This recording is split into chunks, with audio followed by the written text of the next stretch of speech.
A good day, students. We are again in our practical research 1, quarter 3. This is now in module 3, which is about research characteristics and processes and ethics. So we'll discuss 3 lessons in this module. Okay, let's begin. Okay, so this is our learning competency. So the learner describes the characteristics, processes, and ethics of research. And our topic would be research characteristic, processes, and ethics. Okay, so for your objective in this module, so describe the characteristic of research. And number 2, determine the processes in writing a research. And number 3, elaborate the ethics of research. Okay, we have this introduction. Okay, the call to conduct a research, even though how hard it appears, is highly necessary. It's a part of the K-12 curriculum implemented by the Department of Education. Conducting a research study serves as one of your most important competencies you must acquire as a student before you eventually finish the senior high school curriculum. The learning you have after taking up practical research subjects serves as your knowledge prerequisite for your college learning.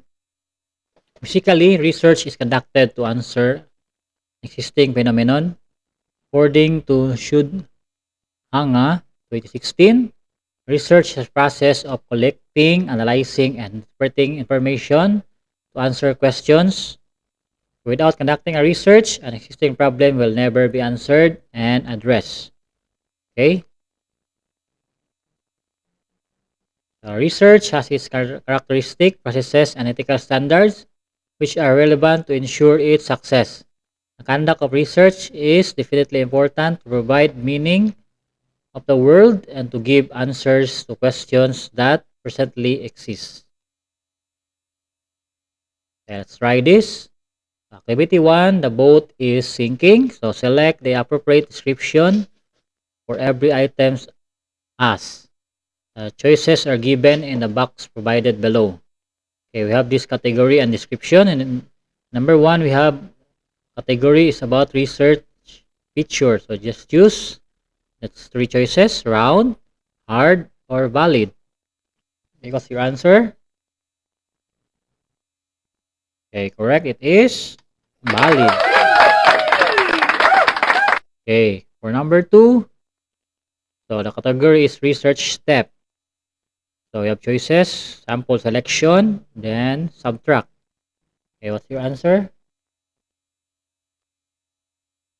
Okay, correct. It is sample selection. Okay, next. So we have now category research standard. So we have these choices: authorship, proper, right. Okay, what's your answer?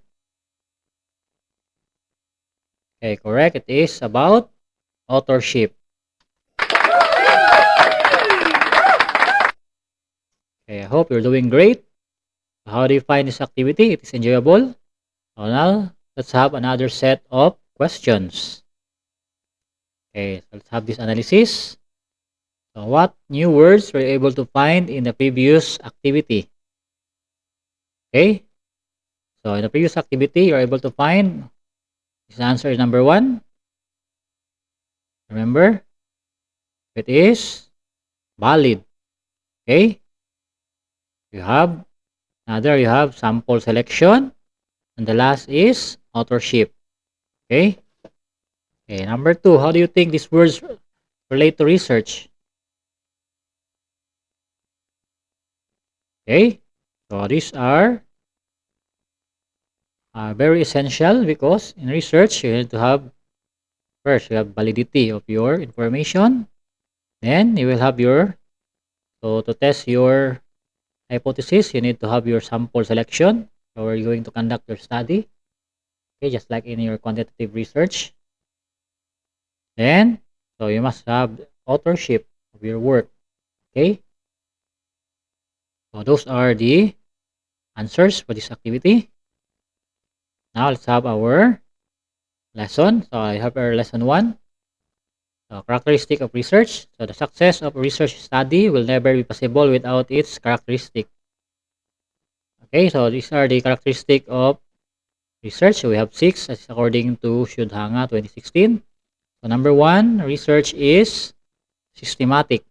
So, this refers to the logical sequence of arranging the procedures in a research study. The conduct of a research is a step-by-step process. Okay, so just like in our scientific experiment, so it's a systematic approach following scientific method. Okay, number two, controlled. This pertains to the idea of minimizing the effects of other factors involving in the study of two variables and their relationship. This is attainable in quantitative research whenever most of the procedures are done in the laboratory. However, this is not possible when studying the behavior and the relationship of people. So in qualitative research, the external factors cannot be controlled. The researcher can only attempt to quantify their impact. Okay, so this is really true. You have uh, quantitative research there in science. You have your control variable or experimental group, etc. Okay, so but in qualitative research, so it's hard to control these factors. Okay, and number three, risk of research is rigorous. So this means that procedures of the study conducted should be relevant, appropriate, and justified to its research. So in this, you will follow a specific format that will guide you in the conduct of your research project. Okay. And number four, valid and verifiable. It shows that the findings and the results of the research are correct and can be verified by any researcher. Okay, so that's why we have our references. So in order for the other researchers to search for the information that you have in your study. Okay. And number five, empirical. This signifies that the conclusion drawn in the study is supported with enough evidences taken from rigid and keen observations and real life experiences. Okay. So you can find this especially in your RL. So in order to support your study, so you must support it with literatures. What was the result of the study conducted before? So if your study is synchronous to that or contrary to the result of the previous answer. Okay. And number six, critical. This explains that the study conducted, so its methods and procedures are free from questions and can withstand with attack and scrutiny. Okay, for lesson two, processes of research. So these are the process of research. We have six. Okay, number one, statement of the problem. First process is to narrow down your topic of interest. So refine your problem into a concise statement. Okay, so when you conduct your study, so absolutely you need to have first your problem. So all inquiries really begin with your problem. Okay, so first you need to narrow down what would be your interest or the topic. For example, you want to study about social media or the effects of social media. What would be your criteria? So you need to have your scope or delineate it. So narrow down your inquiry because it's very broad. It will take a lot of time for you if you do not narrow down your questions. So you need to specify it a little bit. So it's about maybe you're going to have a study in about the effects of using Facebook and the interaction of people. Okay, so you will to narrow it down. Okay. Number two, generating a hypothesis or formulating a research question. Said a second process is to formulate a concise research questions and research hypothesis. You have to specify your research problems into a concise research questions and hypothesis. So I can think you're familiar already with this. You have experiences in your science activities or experiments. So you need to have an educated guess or your hypothesis to answer your questions. What would be the possible answer to my question? Okay, that would be your research hypothesis. So in your quantitative research, in your grade 12, so you will have to prove your hypothesis through statistical tools. Okay, if it is going to be rejected or accepted. Okay. And number three, review of the literature and related studies. The third process is to collect and summarize the prior studies that are related and important to your present research study. So it's very essential. All of your research papers would have this part, the RL. So many of students have having a hard time with looking for RL, especially if they're not going to be diligent enough to search in the World Wide Web. So there are many literatures, so you just need to synthesize it. It will be relevant to your study and especially to avoid plagiarism. Okay, so I notice most of students, especially in my class in research, are lazy enough to just submit a work which is plagiarized. So just copy paste everything from the internet without really understanding what is that content or the study. Okay, so as a researcher, it's essential for you to be diligent. Okay, so you read the article so before putting it to your RL. Okay, and number four, sample selection. The fourth process is to determine the sample. So sample refers to the subject of the study. It is usually a group of people or respondents of a study that represents the whole population. Okay, so in quantitative research, you can use Sloven's formula to determine the sample appropriate for your study. And in quantitative study, we have also this criteria, okay, in selecting the samples. Okay, so I think you're familiar with the different sampling technique because you have that in your Math 10. Okay, the random sampling, etc. Okay, hope you remember that. Okay, number five, instrumentation. The PIP is to appropriately select the tools for the collection and measurement of data. The kind of tools to be utilized depend on the type of research study to be conducted. Okay, so absolutely you need to have the appropriate tools, especially in your data collection. Okay, so mostly in your qualitative research, you are going to have a interview, going to transcribe the statements of your participants in your study about the inquiry of your research. Okay, so you need to have the right tools. While in quantitative research, it may be in a survey. Okay, so or observation also. Okay, so you can have that. Okay, number six, data analysis. So the last process aims to answer the research questions and hypotheses. This includes statistical techniques for quantitative research and thematic approach for qualitative research. Okay, so here you're going to analyze now the data you have collected.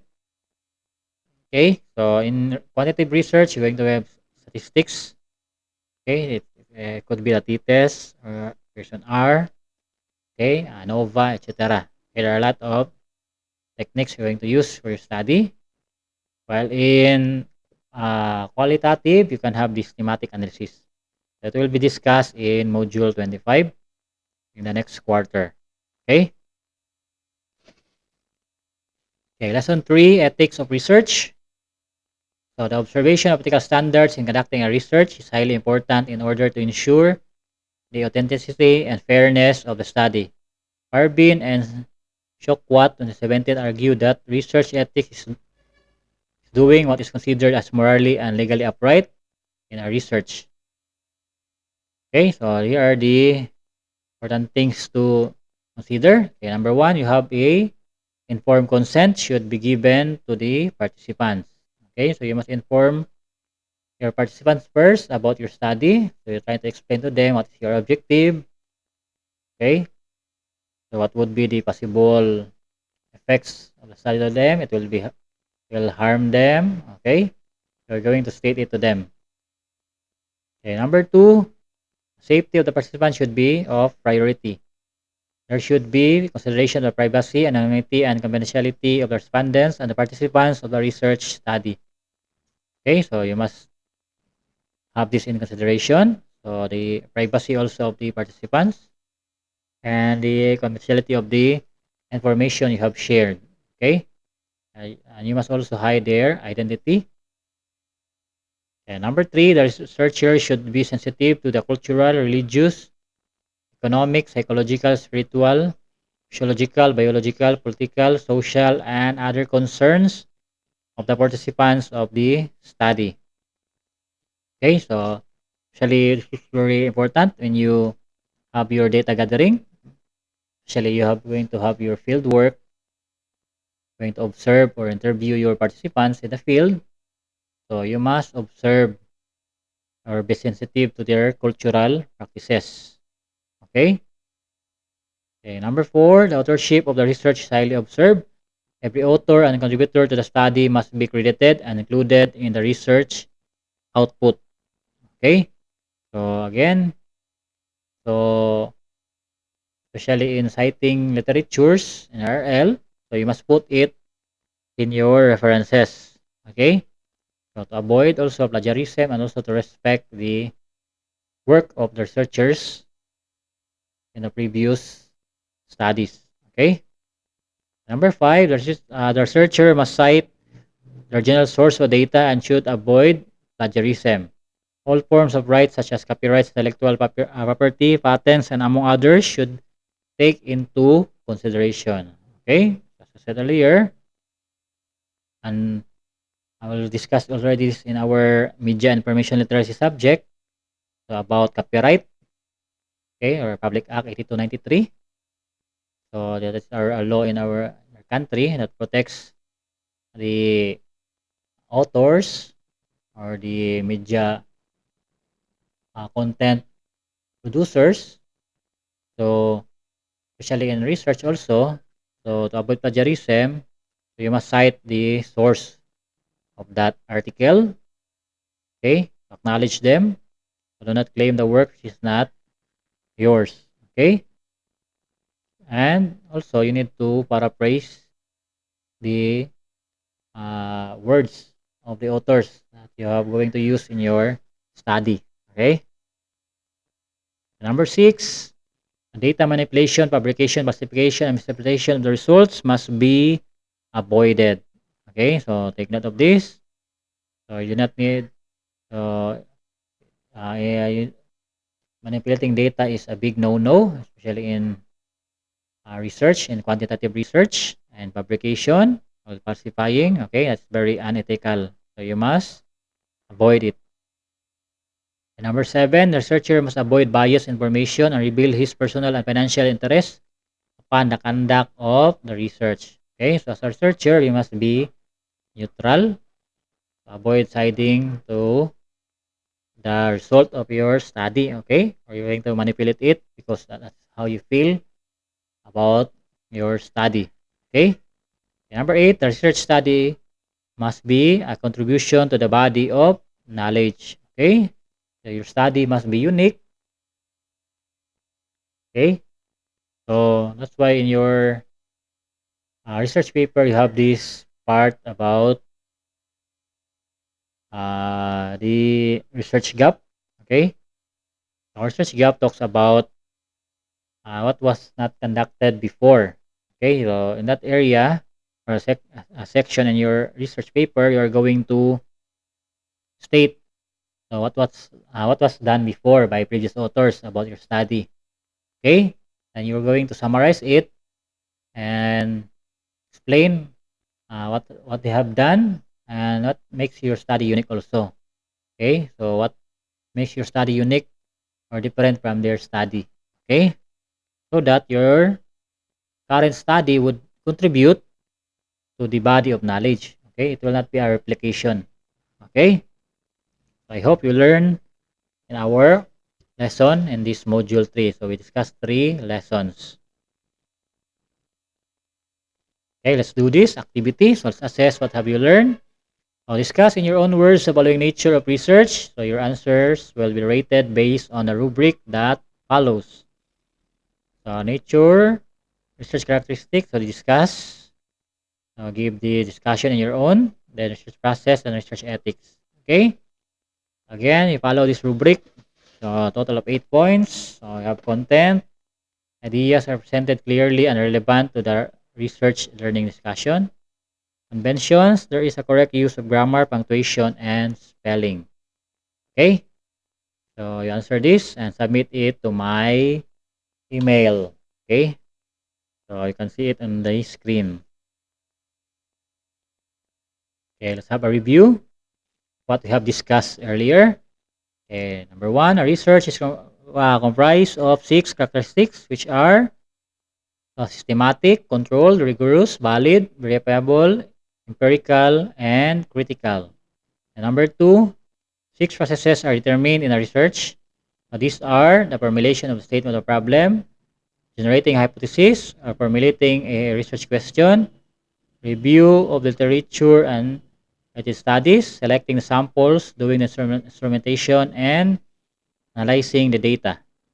And third, there are 8 ethics, research ethics, which are the informed consent, safety of the participants as priority, and the sensitivity to the background of the participants, the authorship, the source of data, the avoidance of falsification and manipulation of data, the unveiling of researchers' biases, and the research as a body of knowledge.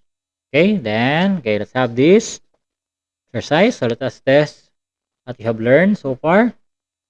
Okay, read each item carefully. Write your answer in a sheet. Okay. Okay, number one, a research is systematic if blank. A. It has several steps to follow. B. It has a logical sequence of arranging procedures in a research. C. It is easy to understand. D. It is popular research. Okay, the correct answer is letter B.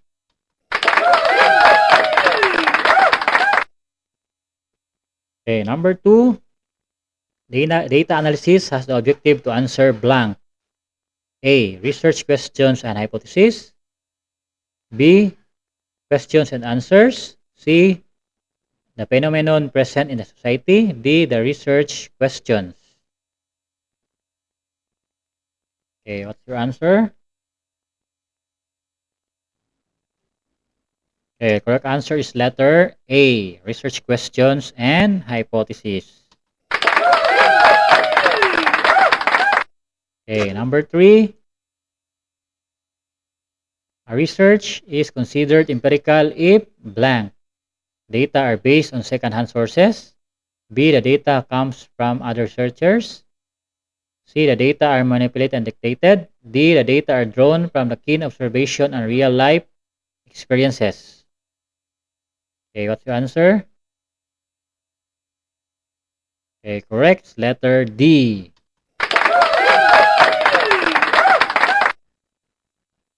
Okay, number four. As a first process of research, the statement of problem seeks to blank. A. Formulate research questions and hypotheses. B. Narrow down a topic of your interest. C. Collect the data of the research. D. Interpret the data of the research. Okay, the correct answer is letter B. Narrow down the topic of your interest. Got it right. Number five, a research becomes rigorous if blank. A. The study conducted is relevant, appropriate, and justified to its research. B. The data are taken from real-life experiences. C. The data are valid. D. The data are easy to be collected. Okay, what's your answer?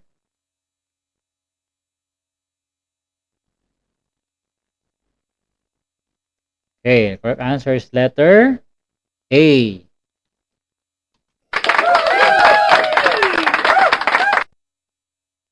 Okay, number six, plagiarism is not acceptable in research. Example of this is blank. A. Recognizing the original author of the secondary data. B. Acknowledging the copyright of the research. C. Respecting the intellectual property right of the research. D. Citing and copying others' works without their consent. Okay, the correct answer is letter D. Okay, let's now go to number 7. A research should be critical. This means that it should be blank. A. Free from questions and can withstand attack and scrutiny. B. Doubtful and questionable. C. The results of the research are not valid. D.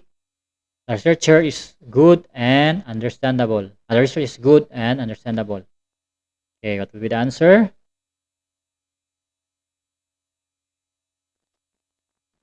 Okay, the answer is letter A.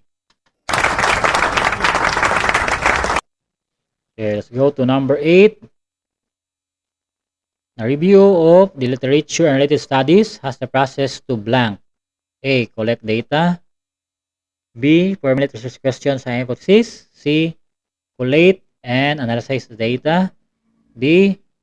Collect and summarize the prior studies that are related and important to the present research study. Okay, the correct answer is letter D. Okay, number 9. To secure an informed consent is very important in a research. An informed consent serves as a blank. A. A written consent given to the respondents, which specifies their willingness to voluntarily participate in the research study. B. A form of waiver. C. A written document to be signed by respondents of the research. D. Consent given by the researcher to the participants of the research. Okay, correct answer is letter A.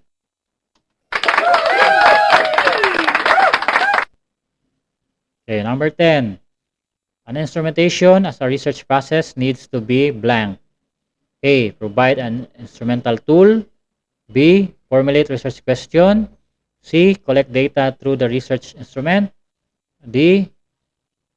Select the tools for the collection and measurement of data. Okay, the correct answer is letter D.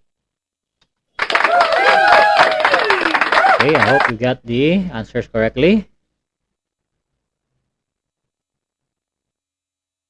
Okay, so if you have questions and clarifications, so you can email me at my email account and through Facebook Messenger. Okay, so see you and have a nice day.